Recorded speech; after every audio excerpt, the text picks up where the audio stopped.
नमस्कार साथियों, टेस्ट वाला के यूट्यूब चैनल पर आप सभी का स्वागत है। तो सबसे पहले हम इस यूनिट में सिलेबस के बारे में चर्चा करेंगे। तो जैसे कि सिलेबस में दिया हुआ है, ऊर्जा के पारंपरिक और गैर पारंपरिक स्रोत, उनका अर्थ, परिभाषा, उदाहरण और अंतर। ऊर्जा दक्षता, ऊर्जा प्रबंधन, संगठनात्मक एकीकरण, परिचालन कार्यों में ऊर्जा प्रबंधन, ऊर्जा क्रय, उत्पादन योजना और नियंत्रण और रखरखाव, ऊर्जा रणनीतियों से संबंधित मुद्दे और चुनौतियाँ, ऊर्जा के वैकल्पिक स्रोत, वर्तमान परिदृश्य और भविष्य की संभावनाएं, सौर ऊर्जा, पवन ऊर्जा, महासागरीय ऊर्जा, भूतापीय ऊर्जा, बायोमास ऊर्जा, जैव ईंधन आदि। तो ये हमारे सिलेबस में दिया हुआ है, इसके बारे में हम आज चर्चा करेंगे। सबसे पहले हम आज ऊर्जा के पारंपरिक और गैर पारंपरिक स्रोत के बारे में देखेंगे।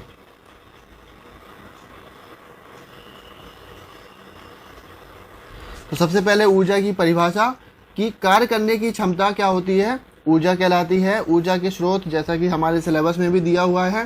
साथियों, यहाँ पर आपको ये विशेष याद रखना है कि सिलेबस में जो जो शब्द दिए हैं उनको वह आपको बिल्कुल याद होने चाहिए, क्योंकि जब आपको सिलेबस याद होगा तो आपको यह पता रहेगा कि कितना पढ़ना है और कितना छोड़ना है। अभी MPPSC द्वारा ज़्यादातर हमने देखा है कि सिलेबस में जो शब्द दिए होते हैं उनसे ही रिलेटेड क्वेश्चन पूछ लिए जाते हैं, या तो उनके महत्व या लाभ या हानि या टिप्पणी कीजिए, संक्षेप में बताइए, विस्तार से बताइए, ऐसे क्वेश्चन पूछ लिए जाते हैं।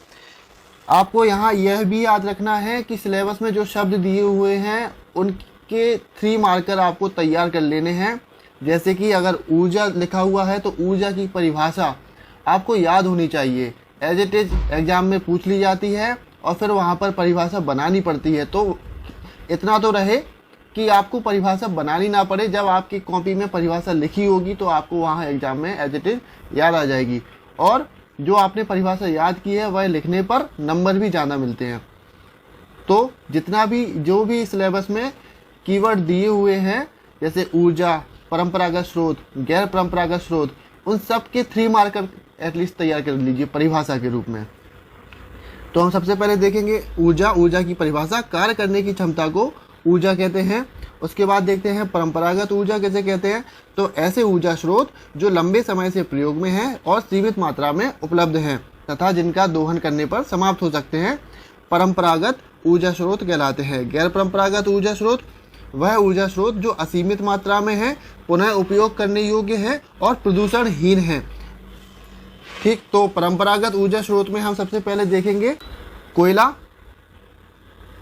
तो कोयला अवसादी चट्टानों में पाया जाता है, 4 प्रकार का होता है, एंथ्रेसाइट, बिटुमिनस, लिग्नाइट और पीट कोयला। ठीक है, और 35 से 40% ऊर्जा की पूर्ति हमारी कोयला से होती है। नेक्स्ट है परंपरागत में पेट्रोलियम। तो पेट्रोलियम जीवाश्म चट्टानों में पाया जाता है, टर्सरी युग की तथा अवसादी चट्टानों में यह उपस्थित रहता है।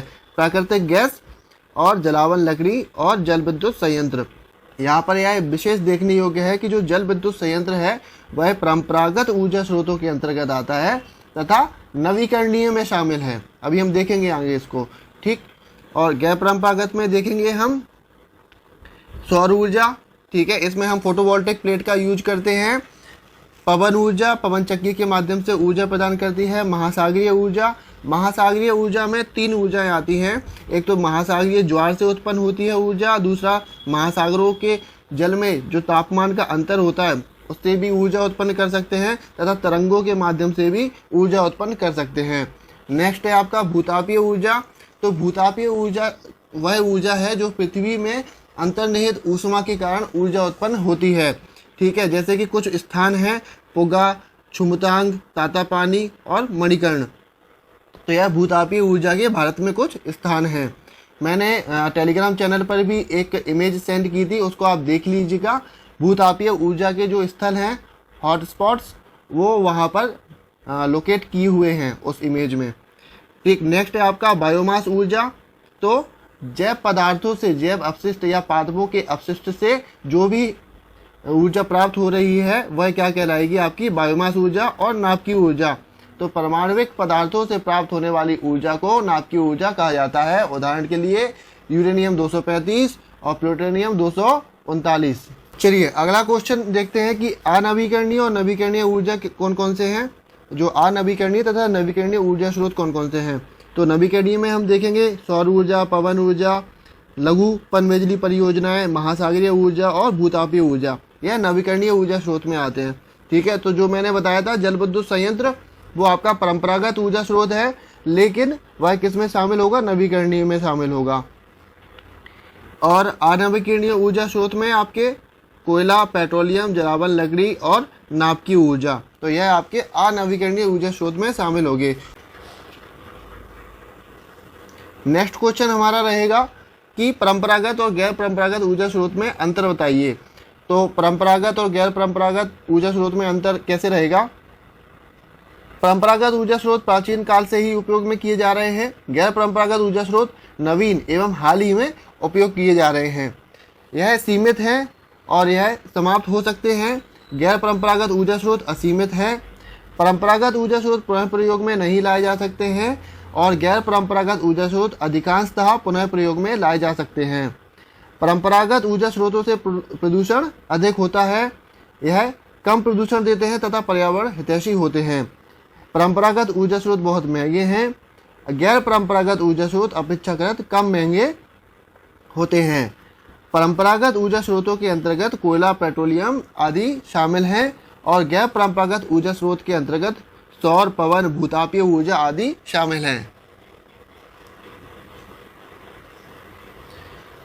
अगला टॉपिक है हमारा ऊर्जा दक्षता। तो ऊर्जा दक्षता की परिभाषा, सबसे पहले तो किसी भी कार्य को करने में जब कम से कम ऊर्जा उपयोग लाई जाए तो उसे हम क्या कहेंगे, उसे हम ऊर्जा दक्षता कहेंगे। उदाहरण के लिए एलईडी का उपयोग, सीएफएल का उपयोग आदि। ऊर्जा दक्षता का आप सूत्र भी लिख सकते हैं कि ऊर्जा दक्षता बराबर निम्नतम उपयोग प्लस अधिकतम संरक्षण। ठीक है, अब इसका हम देखेंगे महत्व। तो महत्व क्या है कि ऊर्जा दक्षता से इस ऊर्जा पर निर्भरता कम होगी। ठीक है, 24 घंटे ऊर्जा की पहुंच सुनिश्चित होगी। प्रदूषण में कमी आएगी। गैर जीवाश्म ऊर्जा में वृद्धि होगी। नेट जीरो कार्बन की जो संकल्पना है, भारत सरकार का लक्ष्य है कि 2070 तक नेट जीरो कार्बन का लक्ष्य प्राप्त करना है, तो उसकी संकल्पना पूर्ण होगी। आर्थिक सुदृढ़ता आएगी। कैसे आएगी कि जब हम ऊर्जा में जब आत्मनिर्भर होंगे, जब हम ऊर्जा दक्षता को अपनाएंगे तो ऊर्जा की खपत कम होगी और जो हम तेल आयात कर रहे हैं ऊर्जा के लिए वह कहीं ना कहीं कम होगा, तो हम आर्थिक रूप से सुदृढ़ होंगे और जो हमारे सतत विकास लक्ष्य हैं, सस्टेनेबल डेवलपमेंट गोल 7, उसकी प्राप्ति सुनिश्चित होगी। जो हमारा 7 लक्ष्य है वह है सस्ती, विश्वसनीय तथा टिकाऊ ऊर्जा की प्राप्ति करना। ठीक, अब नेक्स्ट आता है इसका कि ऊर्जा दक्षता में हमारे द्वारा क्या प्रयास किए जा रहे हैं। तो जो प्रयास किए जा रहे हैं सरकार के द्वारा, ऊर्जा संरक्षण अधिनियम 2001 लाया गया। ऊर्जा दक्षता ब्यूरो की स्थापना की गई है 2002 में। ऊर्जा दक्षता सेवा लिमिटेड की स्थापना की गई है 2009 में और स्टार लेबलिंग कार्यक्रम भी प्रारंभ किया गया है। जो भी इक्विपमेंट आते हैं इलेक्ट्रिसिटी से संबंधित, आपने देखा होगा कि अब उसमें स्टार लेबलिंग आने लगी है कि वह 1 स्टार रेटिंग है उसकी, 2 स्टार है या 3 स्टार है, 4 स्टार है या 5 स्टार है।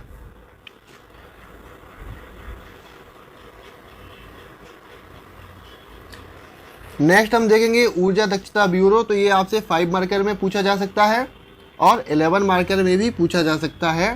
तो 3 मार्कर में भी है, आप इसमें से कोई 3 पॉइंट याद कर लीजिएगा तो 3 मार्कर का आपका ये कंप्लीट हो जाएगा। स्थापना कब हुई थी? 1 मार्च 2002 को। मुख्यालय नई दिल्ली में। मंत्रालय विद्युत मंत्रालय के अंतर्गत आता है। उद्देश्य ऊर्जा दक्षता सेवाओं को संस्थागत रूप देना और ऊर्जा दक्षता के बारे में जागरूकता फैलाना। ऊर्जा संरक्षण अधिनियम 2001 का क्रियान्वयन करना। नेक्स्ट आता है इसकी कार्य या भूमिका। तो हम इसमें 2 भागों में डिवाइड करेंगे इसको, एक तो संवर्धनात्मक, दूसरा विनियामक।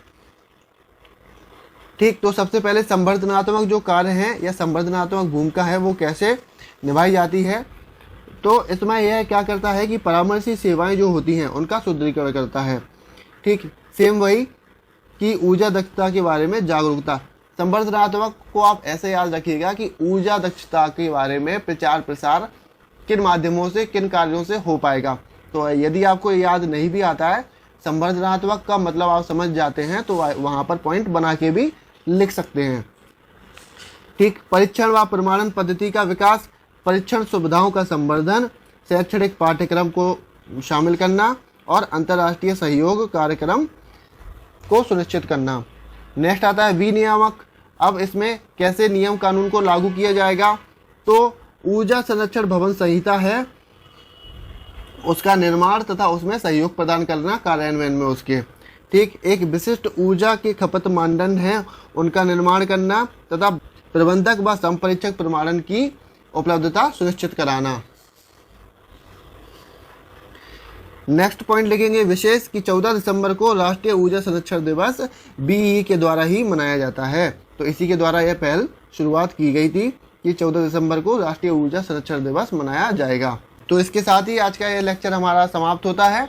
नेक्स्ट क्लास में हम इस यूनिट को समाप्त कर देंगे और फिर पर्यावरण के बारे में पढ़ेंगे। तो हमारा यह टारगेट रहेगा कि जल्द से जल्द आपका जो सिलेबस है वो कंप्लीट हो जाए और मुख्य परीक्षा के पहले आपका पूरा पाठ्यक्रम समाप्त हो जाए। और हमारे साथ बने रहिएगा। वीडियो को अंत तक देखने के लिए धन्यवाद। जय हिंद।